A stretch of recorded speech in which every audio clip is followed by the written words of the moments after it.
కాళేశ్వరం మీద ఎంతోమందికి అపోహలు ఉన్నాయి, అనుమానాలు ఉన్నాయి. అక్కడికి ఎవరిని రాణిస్తలేరు. అక్కడికి ఎవరైనా వెళ్తే పోలీసులు అడ్డుకుంటున్నారని తెలంగాణ సమాజంలో ఎన్నో అనుమానాలు ఉన్నాయి. ఈ అనుమానాలను నివృత్తి చేయడానికి మంత్రులను, ప్రజాప్రతినిధులను, పత్రికా మిత్రులను అందరినీ తీసుకొని వెళ్ళి వాళ్ళకి చూపిద్దాము, అందరం కలిసికట్టుగా వెళ్దామని మా మంత్రి గారు మీకు లేఖ రాయడం జరిగింది. లేఖతో పాటు 13 తారీఖు నాడు వెళ్దామని మేము అన్నాము. ఒకవేళ మీకు ఏవైనా ఇతరత్ర కార్యక్రమాలు ఉంటే మీరు తారీఖు మార్చమన్నా మారుస్తామని చెప్పి శాసనసభలోనే స్వయంగా నేనే మీకు చెప్పడం జరిగింది. ఒకవేళ బీఆర్ఎస్ నాయకులకు 13 తారీఖు నాడు ఇతర కార్యక్రమాలు ఉంటే మీరు నిర్ణయించిన తారీఖు నాడు అఖిలపక్షం అందరము అక్కడికి వెళ్దాము, పత్రికల వాళ్ళని తీసుకెళ్దాము, అక్కడ జరుగుతున్న పరిణామాలు, నిర్మాణంలో లోపాలను, దాని మీద తీసుకోవాల్సిన చర్యల్ని ప్రజల సమక్షంలోనే ప్రజా కోర్టులోనే చర్చించుకుందామని రమ్మని చెప్పినాము. మీరు రాలేదు, రాకపోను. శాసనసభలో చర్చకు కూడా మీరు రాలేదు. శాసనసభలో జరిగిన చర్చలో మీరు పాల్గొనలేదు. శాసనసభకే మీరు రావడానికి కాలు విరిగిందనే ఒక నెపాన్ని అడ్డం పెట్టుకున్నారు. కాలు విరిగిన చంద్రశేఖరరావు ఈరోజు నల్గొండకు పోయిండు. నేను అడుగుతున్నాయా, శాసనసభ దగ్గరుందా, నల్గొండ జిల్లా దగ్గరుందా? నల్గొండకి వెళ్ళి బహిరంగ సభలో సానుభూతి పొందాలనే ప్రయత్నం చేస్తున్నాడు చంద్రశేఖరరావు. సానుభూతి పొందడానికి మీరు దవాఖానలు ఉన్నప్పుడు మేమందరం వచ్చినాం, సానుభూతి చూపించినాం. సానుభూతి చూపించాల్సిన సందర్భంలో ప్రజలు కానీ ప్రతిపక్షాలు కానీ మేమందరం సానుభూతి చూపించినాం.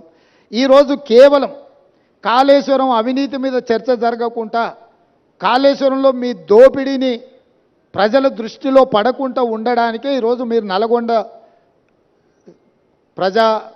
అక్కడేదో పెద్ద సభ పెట్టినా అని మీరు మాట్లాడుతున్నారు. ప్రజలకి ఈ మాత్రము అవగాహన లేదని మీరు అనుకుంటున్నారా చంద్రశేఖరరావు గారు?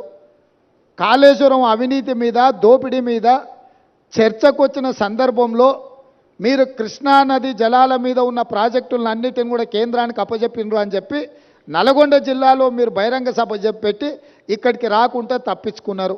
ఇవాళ మీరు ఏం మాట్లాడుతున్నారు? అక్కడ ఓ 4-5 పిల్లర్లు కూలినాయి, కూల్తేం పెద్ద తప్ప? అయ్యా, నీకు ఏది తప్పు కాదు. ఎందుకనంటే తప్పులకు పాల్పడ్డదే నువ్వు. నీకు నువ్వే తప్పు జరిగిందని నీకు నువ్వే శిక్ష విధించుకునేటంత నిజాయితీపరుడు అని మన తెలంగాణ సమాజం భావిస్తుంది అనుకుంటున్నారా? మీ దోపిడీకి మేడిగడ్డ పోతాము, బూరుగడ్డ పోతాం, బొందలగడ్డ పోతాము. ఏ తోకమట్టున్నది మేడిగడ్డ అక్కడ. మీ బండారం బిడ్డ ఈ స్టేజ్ మీద కూర్చున్న నాయకుల మీద అవుతున్నాము. ఈ అసెంబ్లీ అయిపోయిన తర్వాత మేము కూడా అడిగి పోతాం, మీ చరిత్ర మొత్తం ఎండగడతాం. ఓ లంగ చేత పెట్టి పోయిన ప్రభుత్వాన్ని బదనాం చేయాలి, బట్టగాల్చి మీదేయాలని మేము మేడిగడ్డ పోతాం. ఏం బిక్తాం మేడిగడ్డ కాడ పోయి? ఎందుకు పోతున్నావు మేడిగడ్డకు? దమ్ముంటే నీళ్ళు ఎత్తిపోయి, నీళ్ళున్నాయి కాబట్టి డ్యామ్ పెట్టి కూడా నీళ్ళు ఎత్తిపోయచ్చు. రైతుల ఈ కేసీఆర్ని బదనాం చేయాలని ఒక దుష్టబుద్ధి పెట్టుకొని రైతుల పొలాలని కొడతారా? ఇలా బంధు పెట్టిన మైబాద్కు నీళ్ళు వస్తలేవు, డోర్నగర్కు నీళ్ళు వస్తలేవు, సూర్యాపేటకు తుంగతుర్తికి మునిపొచ్చిన నీళ్ళు వస్తలేవు, తగ్గిపోతున్నాయి. ఇదా మీ రాజకీయం? మీ చిల్లర రాజకీయం. మేడిగడ్డ కాడైనా ఉంటే అందులో 250 పిల్లర్లు ఉంటాయి, 250, 300 ఉంటాయి. కాళేశ్వరం ప్రాజెక్ట్ అంటే ఒక ఆటబొమ్మ కాదు. 3 బ్యారేజీలు ఉంటాయి గోదావరి మీద, 200 కిలోమీటర్ల టన్నెల్స్ ఉంటాయి, 1500 కిలోమీటర్ల కాలువ ఉంటుంది, ఒక 19 సబ్స్టేషన్లు ఉంటాయి, ఒక 20 రిజర్వాయర్లు ఉంటాయి. ఇదంతా కాళేశ్వరం ప్రాజెక్ట్ కాదట. ఒక 2-3 పిల్లర్లు కుంగిపోయినాయి. ఎన్నిసార్లు కుంగిపోలే? నాగార్జున సార్లు కుంగిపోలేదా? కడెం ప్రాజెక్టు గేట్లు కొట్టుకపోలేదా? మొన్నటిదాకా మూసీ ప్రాజెక్టు గేట్లు చక్కగా ఉండేదా? కొట్టుకపోలేదా? ఏదైనా పోతే సదరాలు దాన్ని మంచిగా చేయాలి, తొందరగా మంచిగా చేసి రైతులకు నీళ్ళు ఇవ్వాలి. కానీ మేము మేడిగడ్డకు పోతాం, బొందలగడ్డకు పోతాం, ఇదా రాజకీయమా? ఇది తెలివి అనిపించుకుంటుందా? ఇవి కాదు కావాల్సింది రాష్ట్రానికి, ప్రజలకు కావాల్సింది.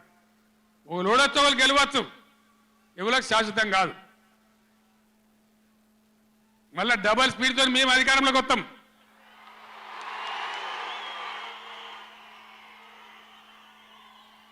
అప్పుడు మేం గిట్లే మాట్లాడన్నా, ఈ పద్ధతి అనుసరించన్నా, మిగిలితారా మీరు నశంలకు కూడా?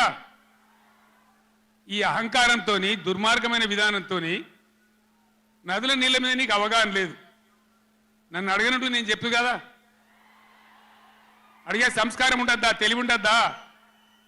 అన్నా ఏం దగ్గర ఇట్లా అంటాను, కేఆర్ఎంపీకి అప్పచెప్పమంటాను, ఏం చేయాలి? ఈ పొన్నాల లక్ష్మయ్య గారు ఉన్నాడు, హరీష్ రావు ఉన్నాడు, నేనున్నా, కడియం సిఆర్ ఉన్నాడు, నీళ్ళ మీద పనిచేసిన వాళ్ళు ఉన్నారు. ఎవరిని అడిగినా చెప్తుంటాం కదా. మీకు తెలివి లేకపోతే అప్పచెప్పుడు, ఆగమవుడు, బడ్జెట్ ఆపి తీర్మానం పెట్టుడు. నేను ఒక్కటే మాట మీతో చెప్తున్నా, దయచేసి.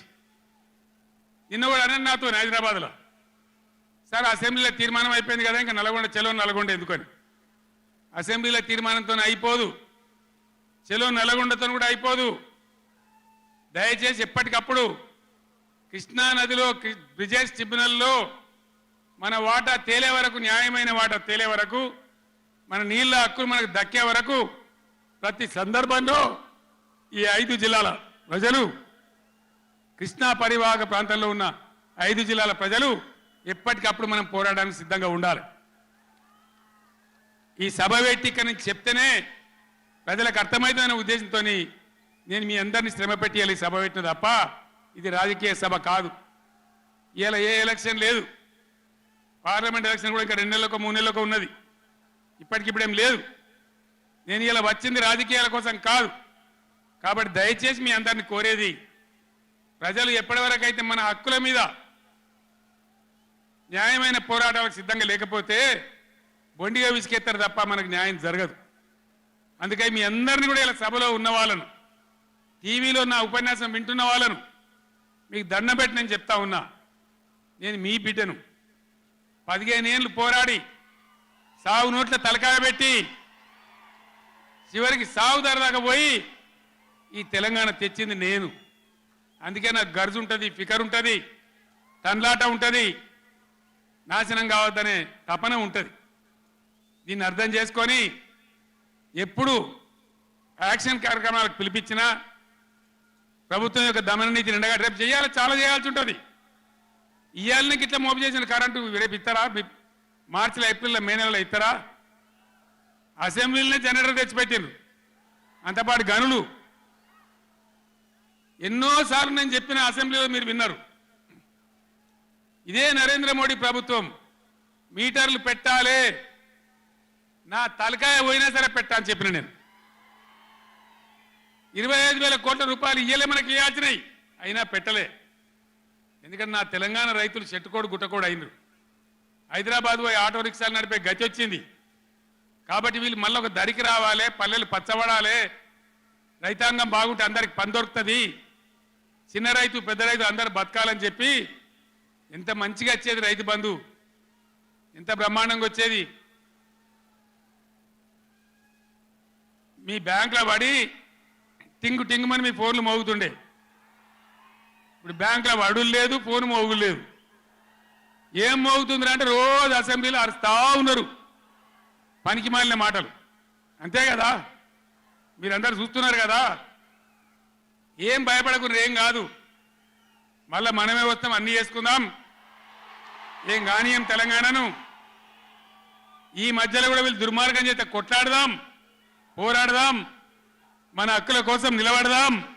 రే ఆగురాబాయ్ ఆగో, ఏ ఆబా రాజశరెడ్డి, అరే ఎవడాడు? ఈ సభరా బాబు, ఇది మన సభ కాదు ఇది. ఎందుక పిచ్చోళ్ళాడా?